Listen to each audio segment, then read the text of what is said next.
আপু ভালো আছেন? ইনশাল্লাহ। যাক ইনশাআল্লাহ আমরা ভালো আছি। আপু ঘুমটা মাথায় দিয়ে বসে আছেন স্বামীর জন্য? হ্যাঁ। বিয়ে বসতে চাচ্ছেন? হ্যাঁ। ছেলের যে বয়সের ওই সমস্যা হবে? না না, ছেলে যেই বয়সেরই হোক সমস্যা নেই, শুধু আমার পাশে থেকে আমার হেল্প সহযোগিতা করতে হবে। ফট করে কিন্তু বিয়ের শাদী হয় না। না না না না, ঠিক। আমার পাশে থেকে যে আমার হেল্প সহযোগিতা আগে করবে। আমার একটা বাবু আছে, আমি বাবুটারে নিয়ে চলতে পারি না ভাই, চলতে ফিরতে খুব কষ্ট হয়। সেই জন্য প্রতিবেদন করতে আইছি, এখন যে হেল্প সহযোগিতা করবে তার কাছে বিয়ের শাদী বলবো। অনেকের বউ চলে গেছে, এরা যদি আপনাকে বিয়ে হ্যাঁ, করতে বউ চায়? চলে গেছে, বউ মারা গেছে, কিংবা বউ আরেকজনের সাথে ভেগে গেছে, তাও সমস্যা নেই। তাও সমস্যা নেই? না। বিয়ে বসবেন?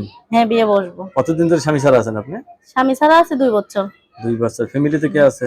ফ্যামিলিতে মা আছে, ছোট একটা ভাই আছে, আর আমার একটা মেয়ে আছে। আচ্ছা, এখন তাহলে একাই থাকা হয় আর কি? হ্যাঁ। হ্যাঁ। বাসা ভাড়া নাকি নিজের বাড়িতে থাকেন? না ভাই, বাসা ভাড়া। বাসা ভাড়া পোষায়? নিজের বাড়ি কই পাবো, নিজের জায়গা আছে কিন্তু বাড়িঘর নাই। ও, নিজের জায়গা আছে, বাড়ি হ্যাঁ, ঘর নিজের নাই? জায়গা আছে, বাড়িঘর নাই।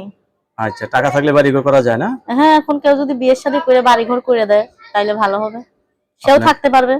দর্শকের কথা, রাস্তার ধারে জায়গা ভাই, দোকান করেও খাইতে পারবে। আপুর কথাগুলো শুনলেন, আপুর সাথে কথা বলতে পারবেন। আপু অত্যন্ত সরল সোজা একজন মানুষ।